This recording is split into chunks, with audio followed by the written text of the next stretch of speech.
पुण्यात राज्यातील सर्वात मोठी कारवाई 1000 लिटर दुधात 500 लिटर शॅम्पू केमिकलचे पाणी 2.5 कोटींचा मुद्देमाल जप्त 13 जणांना बेड्या पुणे, सोलापूर, सांगलीसह 6 जिल्ह्यात एकाच वेळी छापेमारी गेल्या 2 वर्षांपासून सुरू होता विषारी दुधाचा काळा धंदा पुणे राज्यात सर्वसामान्यांच्या आरोग्याशी खेळणाऱ्या एका मोठ्या आणि भयानक दूध भेसळ टोळीचा पुणे ग्रामीण पोलिसांची स्थानिक गुन्हे शाखा आणि अन्न व औषध प्रशासन च्या पथकाने संयुक्त कारवाई करत पर्दाफाश केला आहे। या धडक कारवाईत तब्बल 2.5 कोटी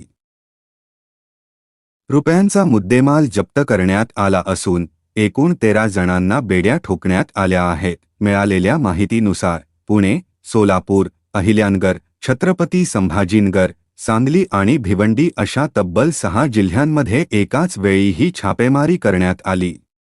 पुण्यातील मंचर येथील 2 संशयितांना ताब्यात घेतल्यानंतर पोलिसांनी या संपूर्ण केटचे धागेदोरे शोधून काढले। गेल्या 2 वर्षांपासून हा काळा धंदा अत्यंत राजरोसपणे सुरू असल्याची धक्कादायक माहिती आता समोर आली आहे। असे तयार व्हायचे विषारी दूध या टोळीकडून केली जाणारी भेसळ इतकी भयानक होती की ऐकूनही अंगावर काटा येईल। वास येणारा शॅम्पू, दुधाची पावडर आणि विविध घातक केमिकल्स पाण्यात मिसळून हे भेसळीचे पाणी तयार केले जायचे। 500 लिटर शुद्ध दुधात 300 लिटर तर 1000 लिटर शुद्ध दुधात तब्बल 500 लिटर केमिकलचे पाणी मिसळले जायचे। हेच विषारी दूध पुढे काही नामांकित डेअरी कंपन्यांना पुरवले जात होते।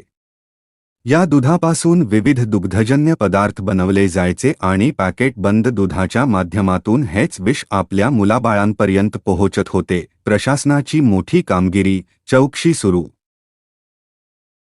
पुणे ग्रामीण पोलिसांच्या 25 आणि एफडीएच्या 20 अधिकाऱ्यांच्या संयुक्त पथकाने अत्यंत गुप्ततेने आणि नियोजनबद्ध रीतीने ही मोठी कामगिरी चोख बजावली आहे।